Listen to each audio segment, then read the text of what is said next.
हेल' रायजोफोर गिबियावनो बयनिसिम आंनि गोसो गोरबोनिफ्राय खुलुमनानै दिनै बे भिडिअनि गेजेरजों दिनै फुजानि अफार एबा बयनि थाखायबो नांनाय मोनसे भिडिअ हरनो नागिरदों। बे भिडिअआनो जाहैबाय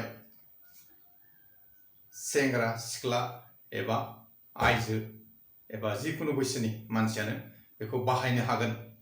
आं दिनै मोखाङाव जानाय जेरै नानेखा, गोसोम दाग, सोरनाबा जुदि मोखाङा गोजों नङा आरो सोरनाबा जुदि मोखां गुफुर जाजानो लुगैयोबा, मोखां जोंजानो लुगैयोबा, मोखां साफा नानेखा खारजानो लुगैदोंबा बे भिडिअखौ नायोबा गोसोआव गोजोननाय मोननायजों लोगोसे नोंथांनि मोखांनि नानेखा, गोसोम दाग आरो जोंनाय गैयै एबा साफा स्लिम एबा गुफुर जुदि नङाबा बे भिडिअनि थिननायखौ जेब्ला नोंथांमोना खालामगोन अब्ला किन्तु गोसोआव गोजोननाय मोननायजों लोगोसे गाव गावनि महर मुस्रिखौबो सोलायना लानो हागोन, साफा नुहोनो हागोन, गोजों जागोन, गुफुर जागोन, नानेखा आरो गोसोम दागफोरखौ स्रां खालामनानै लानो हागोन।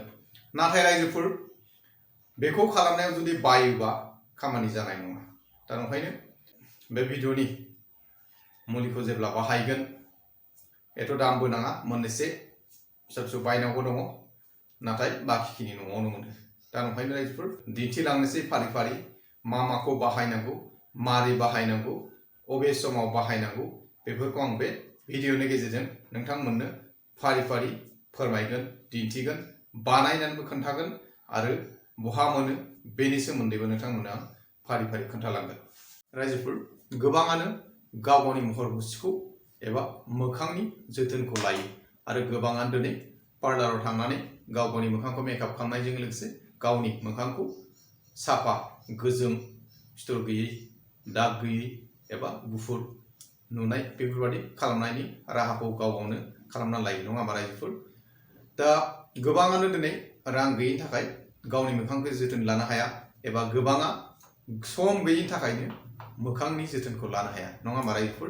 नाथाय आं दिनै बे भिडिअनि गेजेरजों जायफ्रा सम मोना गावनि मोखांखौ जोथोन लानो बिथांमोनाबो सम मोनगोन आरो जायफ्रा रांफोरनि थाखाय जेरै पार्लारफ्राव थांनानै गाव गावनि मोखांनि जोथोनखौ एबा महर मुस्रिखौ बानायजानो हायाखै बिथांमोननि थाखायबो बे भिडिअआ खामानि होगोन।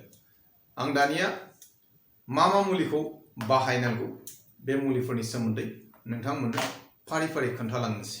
गिबियावनो दङ नैबे थाव नारेंखल। थाव नारेंखलखौथ' गोबाङानो न'आव बाहायखायो आरो जुदि गैयाबा बायना लाबानो जाबाय। थाव नारेंखलनि खामानियानो जाहैबाय बेयो मा खामानियाव होयो होनना साननो हागौ, बेयो मोखांखौ गोजों खालामनायजों लोगोसे नानेखाखौ खारहोनायाव सहाय खालामो। 2 नाम्बाराव दङ बेरेमोदै। बेरेमोदैयाथ' ओरैबाबो गोबांनि न'खराव थाखायो आरो जुदि गैयाबा बायना लाबानो जाबाय आरो बेनि खामानिया जाहैबाय बेरेमोदैया मोखां गोजों खालामनायजों लोगोसे गोसोम दागफोरखौ खारहोनायाव सहाय खालामो। आरो 3 नम्बराव नांगोन बेयो जाहैबाय कस्तुरि हालदै। बेखौ अनलाइन बिहरबाबो मोनो आरो जेरै पार्लारफ्राव स्किन बिउटिनि थाखाय बाहायनाय जायो आरो बेयो स्किन बिउटिनि थाखाय बाहायग्रा हालदैखा। दा बायसान्स अनलाइन एबा नागिरनानै मोनाखै एबा नागिरनोबा बायोबा मोनसे खामानि मावनांगोन, जेखौ जों ओंख्रियाव बाहायो बे हालदैखौनो बाहायनो हागोन। नाथाय बेखौ जोङो बे बाजाराव मोनलाबायनाय किसुमान थायो बेखौ बायनो नाङा, बिसोर मिक्स थायो, लकेल जों न'निनो देनानै फानो बे हालदैखौ मोनबाबो जागोन। आरो बे हालदैनि खामानियानो जाहैबाय मोखांनि फिथरखौ रानहोनायजों लोगोसे बेयो स्किननि गोबांथार खामानियाव होयो आरो फिथर रानहोनायजों लोगोसे दागफोरखौबो खारहोनायाव सहाय खालामो। दा मुलियाव नोंथांमोननो आं फोरमायबाय थाव नारेंखलनि खामानिया मा, बेरेमोदैनि खामानिया मा आरो हालदैनि गुना मा बेखौ थुलमुल भाबै नोंथांमोननो फोरमायबाय। आं दानिया बेनि बानायनाय आरो फुननाय प्रसेसखौ दिन्थिनोसै। थाव नारेंखलनि परिमाना बेसेबां नांगोन बेखौ सामससेनि जख' लाबानो जाबाय। आं अनुमान खालामनानै सामससे लाबाय। बेजों नांगोन बेरेमोदै। बेरेमोदैखौ आधा सामस, आं ओरैनो अनुमान खालामनानै आधा सामसनि जख' होबाय। बेजों कस्तुरि हालदैबा जुदि कस्तुरि हालदै बायनानै लादोंबा मा खालामनांगोन साम'सेखौ फानब्रै खालामनानै बेनि सैसे थारमाने साम'से आधा साम'सनि आधा बेखौ होबानो जाबाय। जुदि कस्तुरि हालदैखौ बायाखै बा मोनाखै बा जुदि बायनो बायोबा जों लकेल हालदैखौनो बेसेबां बाहायगोन बे आसि मोननैजों खेबखांगासे न'नि हालदैखौ आसि मोननैजों खेबखांगासे जोङो बाहाय होबाय। दा बे मोनथामजों मिक्स खालामसै। मोनथामजों मिक्स खालामनानै नै कालारा बिदि जाबाय। बाहाय थाव गुबै सामससे बेरेमोदै आधा सामस आरो जोंनि लकेल हालदैखौ खेबखांगासे होबाय। आं खोन्थानो बावदों सिगाङाव बे जाहैबाय जायफोरनाव मोखाङा अइलि एबा थाव बादि जोंबाय थायो नङा होमबा बिथांमोनहा मा खालामनांगोन बेरेमोदैखौ होआलासिनो आधा सामस नारें लेबुनि रसखौ होनांगोन। जायना मोखाङा अइलि बिथांमोननि थाखाय थाव नारेंखल नारें लेबुनि बिदै आरो हालदै बे मोनथामखौ बाहायनांगोन। आरो जायना मोखाङा अइलि नङा एबा मोखाङा थाव जाया बिथांमोना जेखौ सिगाङाव खोन्थादोंमोन थाव नारेंखल बेरेमोदै हालदै बेखौ बाहायनांगोन। दा मुलिखौ ओरै बानायखांनायनि उनाव नियमखौथ' मोननैखौ खोन्थाखाबाय जायफोरना अइलि बेनिखौबो खोन्थाखाबाय आरो नर्मालफोरनिखौबो खोन्थाखाबाय। दा बेखौ मारै बाहायनो बेखौ बाहायनायनि सिगां मोनायाव जाखां लोंखां उन्दुसैबा बेखौ बाहायनांगोन। बेखौ बाहायनायनि सिगां मा खालामनांगोन फेस वास दङबा फेस वासजों सुदो नङाबा फेस वास जुदि गैबाय बायाबा मोखांखौ ओरैनो सुना लाबानो जाबाय। सुखांनानै बेखौ मोखाङाव फुनदो।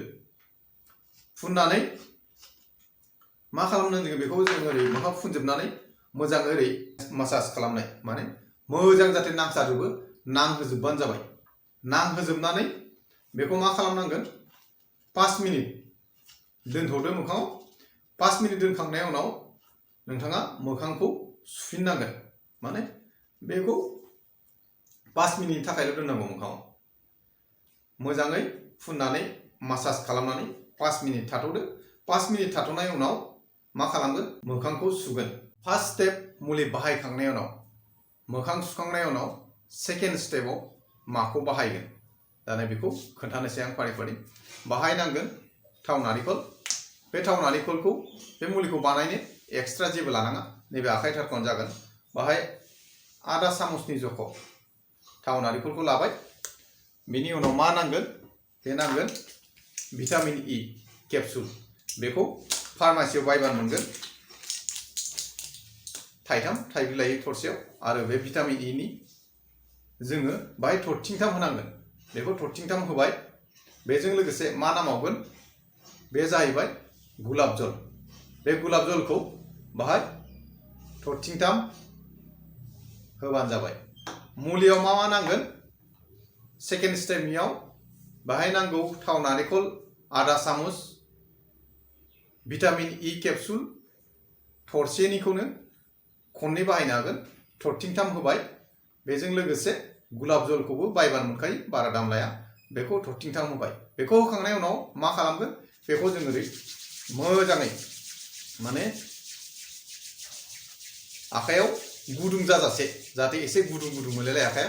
बेनि उनाव मारै ओरै गासिबखौबो फुनना लाबानो जाबाय। ओरै फुनना लाबाय।